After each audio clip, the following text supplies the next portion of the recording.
Deep breath. It is election eve. I know we've all been doing all of the things, but we are not quite done. We are going to keep going until those polls close tomorrow. But I am so excited. We have like almost 600 people on this call, and I think it's going to keep growing. So I love the energy and the enthusiasm, and I'm so glad you're here. I'm Julie Womack. I'm head of organizing for Red, Wine, and Blue, and I'm here with Julie Collins, who is our national organizer. What do you think, Joel? I said we're going to leave it all on the field, no regrets. And that means we're going to do everything that we can to make sure that everyone we know is voting. So tonight, our goal is to have some fun, hear from some amazing guests, and spend this time reaching out to friends and family. We will help you rally your squad and share what we can all do from now until the polls close. Okay, so as we get started, we have a very special guest joining us. We are very, very excited. She is here to encourage us and to cheer us on. She recently just did an event with us and she's come back. You guys are all excited to see Sally Field. Please welcome back. Spotlight her. Thank you, Drew. Hi, Oh, Sally. I'm muted now too. Is there No, somebody? you're not. We hear Oh, you. okay, I'm good. There's a conspiracy going on. Um, Thank you for having me back. Really, my last visit with you guys was monumental for me. Sharing my story that I have never really shared. I wrote about it in a book, but never talked about it. And you guys were the perfect place. It just was organic. I just did it because I felt like I was talking to my girlfriends. I was talking to people I trusted. And so thank you for that. Well, we're really grateful that you were willing to share that story with us the last time that you were here. So we know that you have gotten a lot of folks interested in your story. So how has that gone since that happened? Well, quite honestly, I had a lot of people, mostly like MSNBC, very liberal channel that I watch all the time. And my favorite person on earth, maybe, even though I've never met her, is Rachel Maddow. They asked me to come on the show that went after it was, released or whatever you call it. But I declined because I felt what you guys had done, what we talked about, because it was with you, I couldn't have said it any differently. I would have been just sort of jumping up and down in the same place. And as a result, she showed it on air, and she had a lot of reproductive rights people there, several women, to talk about how important it is that we don't go back. We can't do this. That I lived in an era when there was a national ban. You couldn't get an abortion anywhere in the United States, and it was dangerous, and it was hideous, and it was cruel and inhumane. And so that's one of the things this election is about. So I am really happy to be here with the group that's going to go out and do the rest of the work over the next X amount of hours and minutes. And I so appreciate this work that you all have done and that you continue to do. And I know you wanted to ask me questions, but I just seem to just keep talking because I feel so passionate about this that I feel like I could go around my neighborhood and say, whether you're a Democrat or Republican, or you're undecided, or whether you're a Republican and these political ideas that Kamala Harris might have don't appeal to you, you have to vote for democracy. You have to vote for democracy over all else. All the rest of it will work itself out, but not if we lose our country. Then we don't have any of this anymore. So everybody must vote, and you must, if you're uninformed, then take an hour, not on social media, but look at several different places, not necessarily Fox News and not necessarily MSNBC News, but look at several different places and get real facts. I feel connected to all of my fellow citizens, whether they call themselves Republicans or not. I believe they don't want to trash their country. I think they've been misled. And I feel bad for them. I'm sure if they were here, a whole lot of them would be, that's just not true. But it is true. It is true. So all of you that are turning into this call, get out there, make sure everybody you know is voting, make sure they have a little bit of the facts. Facts. These are things we're losing track of, real live facts. And that they get there and do the thing that American citizens are given to do to be powerful. Vote.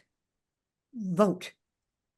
Sally, I love that you said that you're talking to your neighbors, because everybody who's joining this call tonight, what we are going to be asking them all to do is to contact those friends and those family and those people they know. Like, if people have door knocked, they've done those cold phone calls, but we need you to reach out to your friends and family. And so it sounds like you've been doing that. Yep. You've already said amazing things here, but what's your message to everybody here as we ask them to reach out to those last friends, those last family members to make sure they're voting? Well, everybody probably has family members that they don't want to say what they're voting for because they're afraid that you'll be angry at them if they say the wrong thing. You have to say to them, risk it. Risk it. Let's talk about it. Let's talk about if that's what you're voting for, if you're really voting to trash the country because you think that's not what's going to happen, then let's talk about it. My neighborhood, I walk around and I clearly don't know everybody in my neighborhood, but we all walk our dogs and we talk. And that's a very important thing to do is talk to people and talk why and what makes you think that. And then, maybe help them see some reasons you're not voting that way, that for this reason or that reason. I know that I feel very proud, I don't know which of my neighbors are what they're doing. I know we've talked a lot, but I know that I got my 18-year-old grandson to register, and I went with him as he put that thing in the ballot box out there in front of the library. And my granddaughter in New York, who actually lives here, but she's in New York. So we got her the ballot, she filled it out, and she was able to get it in the mail there before the wrong date would be put on it. And I, of course, badgered her to death. Is it in? Is it in? Did you do it? Did you do it? Did you vote? Did you vote? And she had to send me a picture with the little thing. And this is, I voted, for goodness sakes. So that's what you have to do too. You have to make sure your actual family, your aunts and uncles and cousins, the grandchildren of your cousins and uncles and whatever, make sure they know what they're doing. Absolutely. Well, thank you, Sally, for joining and encouraging us, and everything that you have done to draw attention to what's at stake in this election. It's just so very, very important. And we're just so honored to have you here. I thank you all for a little bit of platform. I have not known what to do at all. Like, where do I go? What do I do? So you guys, gave me a bit of a place to rail. Thank you. Well, you can come back and rail anytime with us, Sally. We appreciate that. I'll be there. I'll be there. All right. Well, we are going to show you, before we bring up our next special guest that we have tonight, I do want to share it with you that we have some goals tonight. So we need you all to start thinking about the voters that you can contact. And I'm going to share screen really quick just to show you how many people we have ready to go. We right now are reaching out to close to 80,000 people. Last night, this number was like 75. We added almost 4,700 new voters to our system yesterday.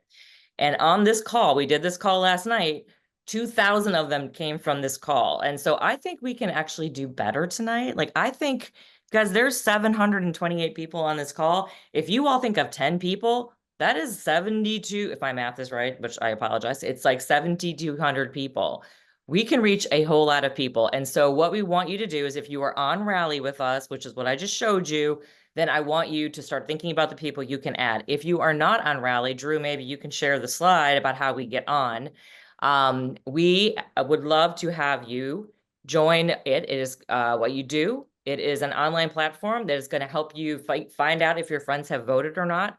It will help you make a vote plan. It will give you messaging to send to them. If you are not on yet, then you can text Rally to 59868, or you can scan this QR code. Well, we are so excited to bring up a woman who has kept us informed and up to date on all the important political happenings, and in such a relatable way from her kitchen, and with just the perfect amount of snark and wit and righteous anger.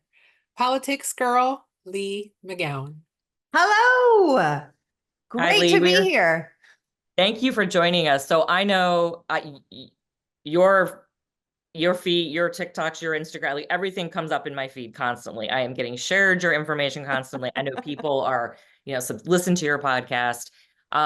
So you know what's at stake. We are here on election eve. So what are you thinking right now?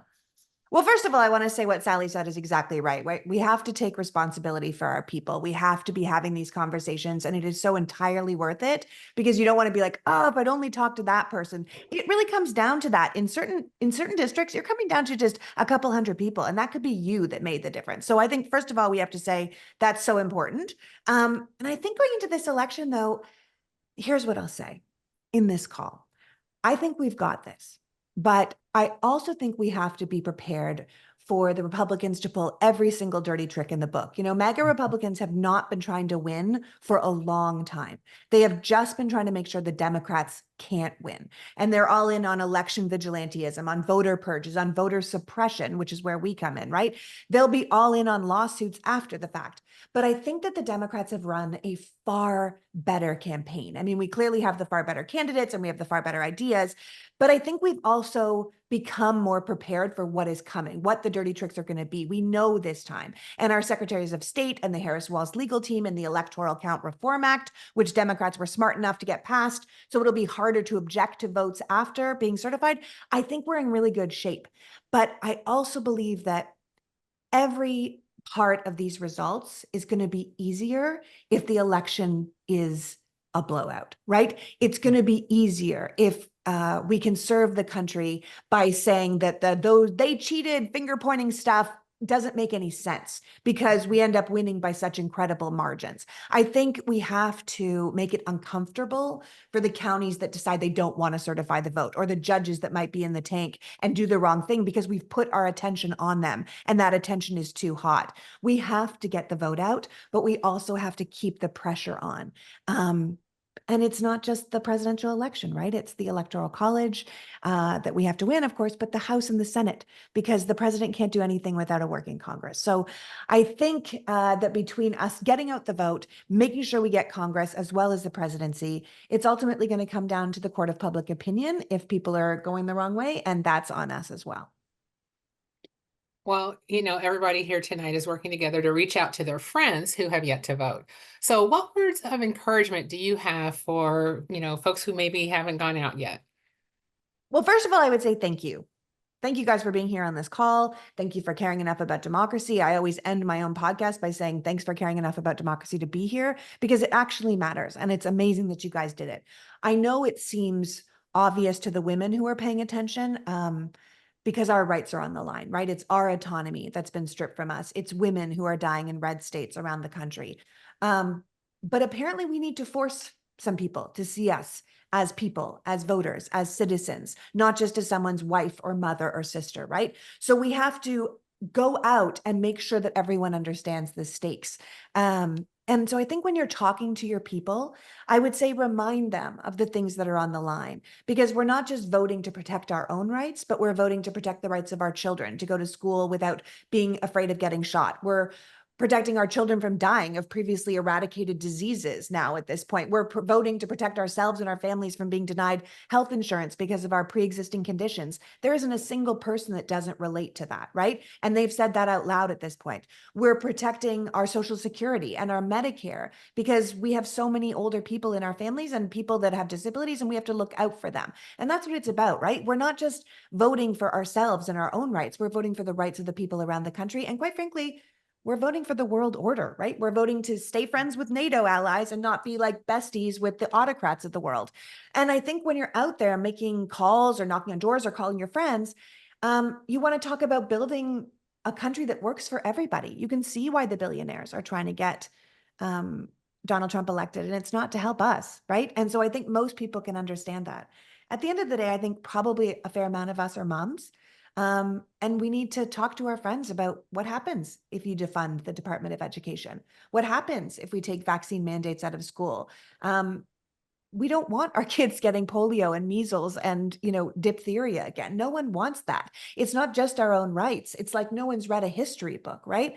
So I think if we can tell people how important it is to get a leader out there who's willing to give us back our rights, but also protect our rights, right? With things like the John Lewis Voter Rights Act, which Kamala Harris has already said she'll sign, or the For the People's Act, which she already said she'll sign, and which the Democrats passed when Nancy Pelosi was Speaker of the House, but it couldn't get past the Senate. She's ready to eliminate the filibuster to sign that, to get partisan gerrymandering out of our states. The people in Ohio right now have to be like, help me, right? Like to get dark money out of politics. So we're not doing this anymore, right? These kinds of changes she could do in the first 100 days with a Congress that would help her, and it would transform our nation and get us back to be the kind of country we tell the world we are, right? This shining beacon of democracy. So I think that it's not just getting our rights back and moving past the name calling. It's about the kind of country we could be. And sometimes people want to hear hope, right? You can talk about that too, not just all the scary things, right? And just think of what the government would look like if we had a brave, kind, joyful person at the top of the country instead of someone that was just out there with their enemies list. At the end of the day, I really think we actually need a woman to lead us now. They have shown us what they think of women, and I think we need to show them what women can do. So I would just say thank you to everyone for doing all this work. I want you to stay fired up. I want you to stay engaged. And I want you to talk to your people. I mean, literally all of your people. I talk to the people at the grocery store all the time, right? I want people to know that they matter. And just know it won't be over tomorrow, but tomorrow we're going to be able to start turning the page.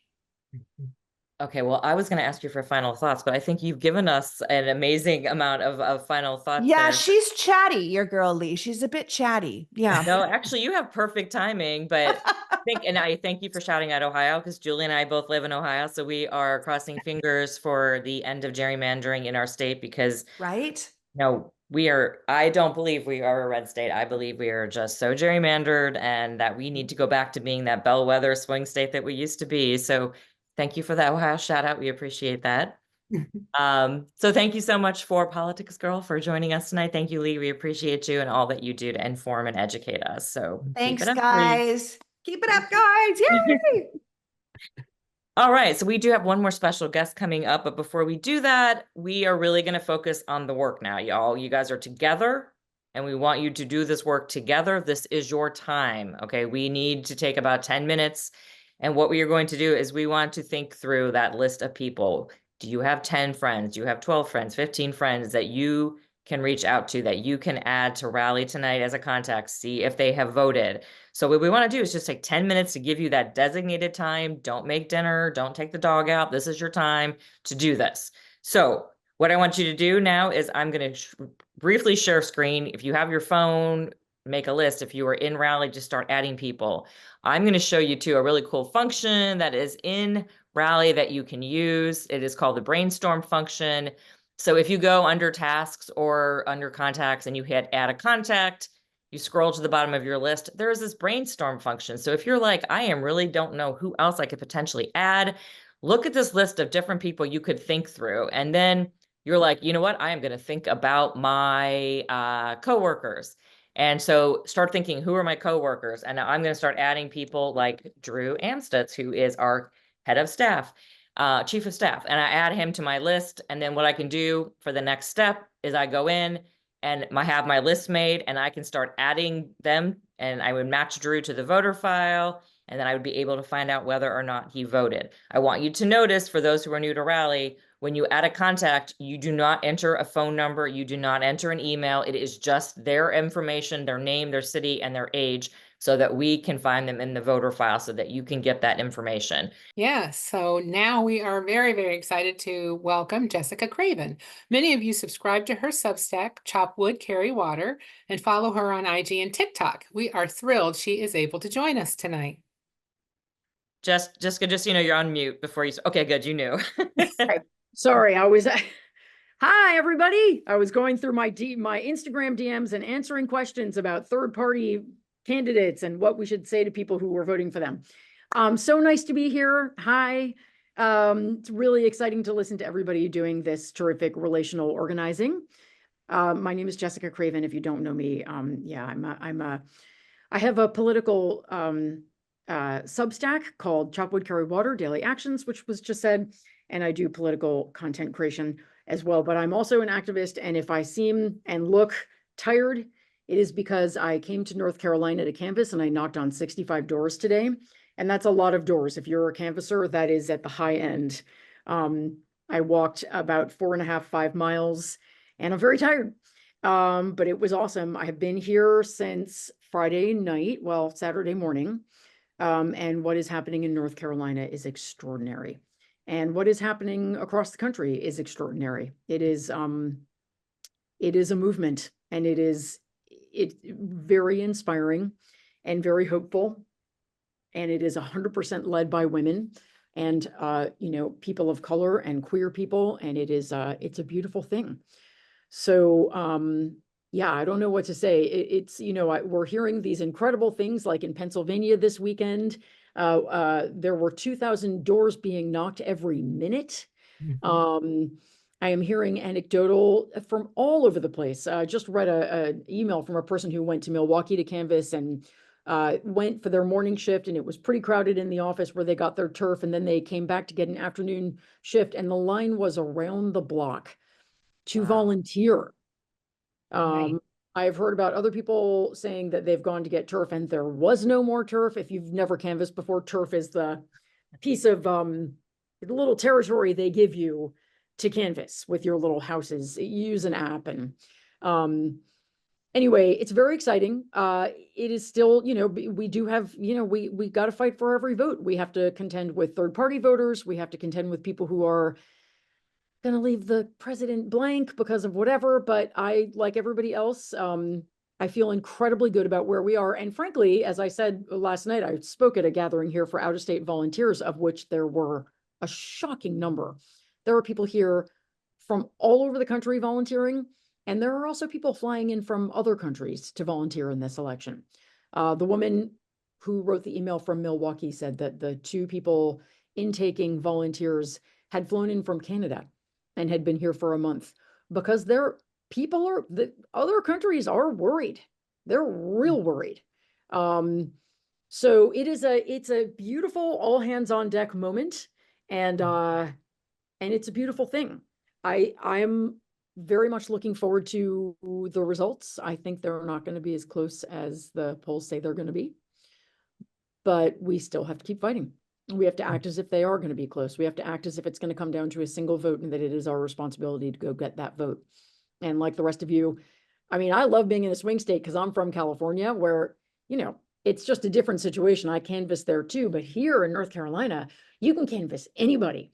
Anybody is a potential vote in a swing state. So I've been talking to, the people at the restaurants, and the guy making my tea, and the joggers on the street, and the people walking their dogs. And it's really important. There was a guy doing construction today, and I gave him the blue sheet that had all the candidates on the ballot.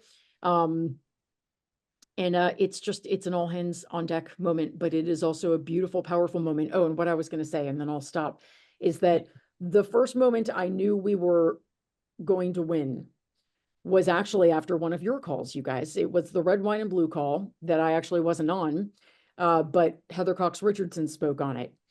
It was a few months back. It was before Kamala Harris became the candidate. And my friend Nadine texted me, and she said, Jessica, I am on this call. And she said, there are 40,000 people on this call. It was Heather Cox Richardson talking about Project 2025. And that was when we weren't even, we didn't have the candidate we have now. I love Joe Biden in many ways, but it was a harder slog then. And there were 40,000, mostly women, on this call. And in that moment, I thought, we're going to win. we're going to win because the women are going to show up no matter who is at the top of the ticket. And I know how angry I am. I know how angry every woman is I talk to. With all due respect to the men in the room, I think it's really hard to understand how angry we are and how powerful women are, particularly when they're angry. We're powerful all the time, but whew. So I am calling this the I Am Woman, Hear Me Roar election. And I think that we are going to hear a roar tomorrow. But in the meantime, we are going to leave it all on the field. I knocked 65 doors today. I am hurting. Every bone in my body hurts. And I'm going to go tomorrow and sign up for 65 more doors. And I will canvass until polls are closed. All on the field. And never forget, there are elections that come down to a single vote. There are elections that come down to 20 votes. There are elections, presidential elections, that come down to 500 votes. So let's just make sure that nothing is that close. And thank you, every single one of you. Every single one of you is bringing what we need to win. And I am incredibly grateful for the patriotism in this room right now. And especially to the red, wine, and blue people you all are just amazing. Thank you. Well, thank you so much. And I just want to say thank you for all the videos you make, your Substack. Like if you guys don't follow Jessica Craven yet, Chop Wood, Carry Water, you need to go because I work in politics and I learn things from you every day. I share them. It just helps inform people. And I love the fact that Heather Cox Richardson is a historian, but she's like a rock star in our community. Like we just get thousands and thousands of people. We just had her in Florida and like 600 people showed up in person to see her. So the fact that we uplift historians on our side, to me, is amazing. I know Julie has like one question for you, Jessica, and then we'll let you go sleep, rest for tomorrow. Yeah. Well, basically, everybody here is reaching out to friends who haven't voted yet. So what would you say to those friends who still need to show up and vote tomorrow to motivate them? Well, I would say, I think that if you're not motivated at this point, you either are not paying close attention, in which case it is fair to say to people, and this is what I say, is the lives are on the line. Lives are on the line. Women are dying, tell them about the 18-year-old in Texas who was pro-life and a Christian and believed that abortion was wrong in all cases except for rape and the life of the mother. And she started miscarrying at 6 months on the day of her baby shower. And she went 3 times to the emergency room and was turned away the first 2 times. The second time when they knew she had sepsis. Because pregnant women in red states are now considered, and this is the doctor's words, untouchable. So when you tell people stories like that, this woman is dead because pregnant women in red states are now considered untouchable because of Donald Trump's and Republicans' abortion bans. And when you tell that to someone, what I have said to a guy on the phone, and you canvass these young guys sometimes and they're like, well, I don't know if I'm going to vote. There's nothing, that important. I don't know. I will say, do you love a woman? Is there a woman you love? Do you have a mother, a sister, a niece? There's a woman I love. Okay, so can you live with her dying because of laws that Republicans pass? Can you live with those consequences? If not, we need you to get out and vote, because that's where this is. It's not even going there, it's there. So it's heavy-handed, but it's true. I mean, if there's any time to be heavy-handed, it is now. And on the other hand, we can also move forward to do sort of a carrot and a stick thing. So things are, yes, we're going to go into fascism, and yes, it's going to be, horrible for women, horrible. I have a trans teenager, so I ask people on behalf of my child to vote, because Republicans are driving kids like mine to suicide in higher rates, right? So when we get personal with our friends and say, if you don't feel that motivated to vote, can you vote for my kid? Could you vote for my cousin? And then you also remind them we have the opportunity to make history. The first woman president, the first Black Southeast Asian president, this massively qualified, amazing woman who wants to help us and lift us into a new era. Come on. You don't want to not be part of that. You'll wake up the next morning and you'll be so sad you weren't part of it. And then, and I'll close with this, help them. Because part of the reason people don't vote is because they're really genuinely intimidated by the process. So do you need a ride? Do you want me to send you a ballot guide? And then you go to bluevoterguide.org, you put in their address and you pick out who they're going to vote for and send it to them and say, here it is. If you want to make changes, go ahead. But here's how I would vote. And you can print that out and take it with you to the poll. Do you need a ride? Is there anything else? Do you know what ID you need? Make it easy because people are afraid and intimidated. And if you offer to help be their voting doula, as it were, they'll be more comfortable going. Absolutely. Single voter Okay. matters. Everyone. So, sorry, I'm not good at short answers. No, but you are super informative and you're 100% correct. And so you're right. Telling them to go vote may not be enough. You need to handhold them, which is actually a perfect segue, Jessica, into our vote plan and rally. So thank you for that. And thank you so much for coming and speaking to us. We really appreciate it. So now that you guys have all been adding your contacts, you've got that list. Hopefully you've entered some of them into Rally. I want to show you a really cool feature that is going to help you do what Jessica was just talking about. Is we need to make sure that we are actually helping our friends know where to go and what ID they need to bring and things of that nature. So I'm going to go into my rally. Hopefully you guys can you all see that screen? Yes. Okay. Before I'm going to go back because I didn't actually match Drew to the voter file. So I'm going to go back and bring up my actual contact list.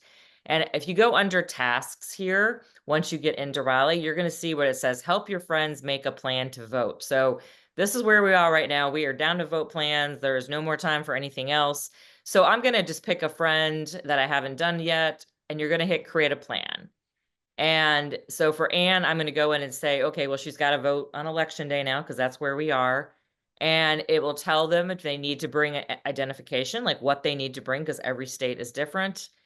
Where will they go? It'll bring up their polling place, so where they vote. And then you can talk to them if you want to set an actual plan. What I've been doing is just like getting their information for them. There's some questions you can answer about whether they're going to have any hindrances. You save that.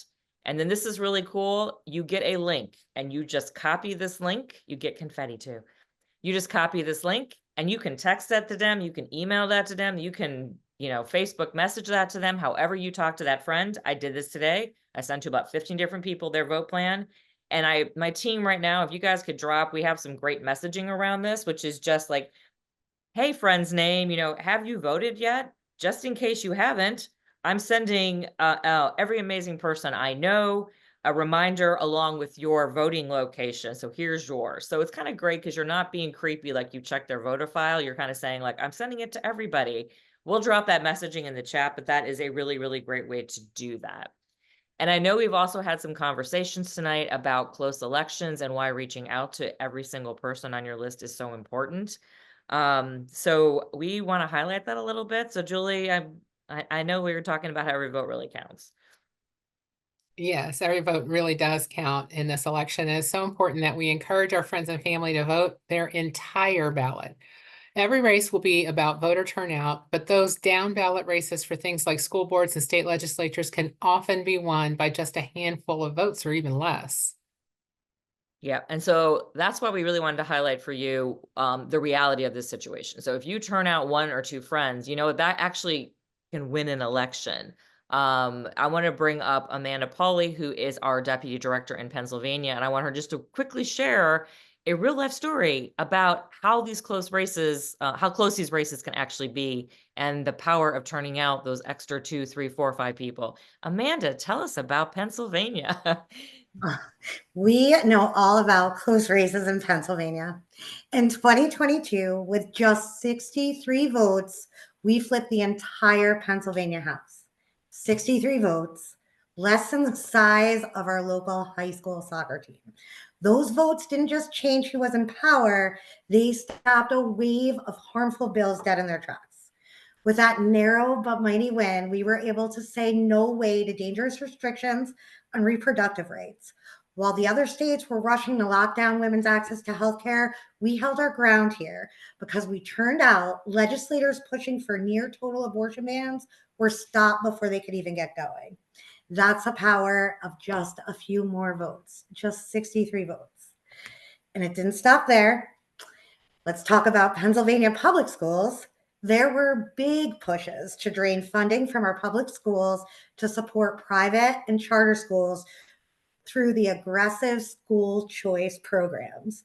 These programs could have siphoned resources from our public schools, hurting the communities that needed it the most, especially communities like mine in rural or low-income areas. Because we showed up and we won, those proposals didn't make it. Instead, we protected what our kids and communities need: strong, well-funded public schools. This razor-thin win protected our rights, our kids' futures, and the values we believe in. And here's a takeaway, friends: every single vote matters. This was a 63 vote difference, and it made all the difference for us in Pennsylvania. This is what people powered democracy looks like, and it's only the beginning. So let's keep this momentum going. Let's make the noise. Let's show everyone that we're going to rise up, turn out, and protect what matters to us, because we know, especially in my Commonwealth, that every single vote matters. Thank you, Amanda, for sharing that. It's always good to have a real life example. It is true, every vote does truly matter. Now, normally I would say it is jinxing it to say that at this point in the game, but I know that we have the power to decide if tomorrow night is a good night or a bad night. It all comes down to what we do in the next few hours. So even after this event, after tonight, continue adding those contacts, having those conversations, scroll through your contacts. Who have you not talked to in a long time? Make sure they have a plan to vote. And if you know you're voting or that they're voting, check in with them, see how they're doing, see if they've talked to all their friends. It's that ripple effect movement, especially among women, which is going to decide whether we have a good night tonight or tomorrow night or a bad one. Julie, kicking it back to you. So just to show you, this is what we are going to, you can go to our Hype Squad page and we have things ready to go for you to share. So all you have to do is click the social media platform you want to share on. If you do it on your phone, there's actually a little, just a copy of the link, and you can share it anywhere you want. You could text it to somebody, but these posts are ready to go. So if you like one of these, then just click on it. First of all, hit the social media that you want to share it on, click it. The graphic is there. You can just paste. It'll automatically copy to your clipboard. You can paste the message. You can change it if you want, but these are all here ready for you to go. So you don't have to think about it. Put these on social media tonight. Start checking who is liking it, who's commenting on it, and start adding those people to your rally list. So that is just a really fun way to do some social media posts tonight. And I guess we are going to wrap up. I thank you guys for hanging on. Hillary, I don't know if we have an update. If you could come off mute, I would appreciate if there is any kind of update. I saw it. Yeah, I saw in the chat. We are at 81,500 total. I believe we were at 79,000 before the call. So that is 2,500 contacts that you have added, which you beat Sunday night. I'm just going to throw that out there. Just going to throw that out there. Yeah, you can do it. And I also want to say, I asked Hillary earlier, so which state out of our 5 states where we have, she said Ohio did add the most contacts, but I think this is very apropos. North Carolina came in second by 1 contact, you guys. By 1 contact, they beat Pennsylvania. So this just highlights the importance of every single vote. Yes. So go do the thing. Julie, you get the final word. Well, I just want to encourage everybody to contact your friends, your family, the barista, everybody that you know on social media. Share the social stuff that Julie just showed you. Let's do everything we possibly can. And, you know, at 7, well, here in Ohio, it's 7:30. So at 7:30 tomorrow night, know that we have done everything that we can possibly have done. Absolutely. And if you have rally questions or you're not sure yet, I'm going to be sending out our toolkit. So just check your email, check your spam if you don't get it. Let's go do this thing.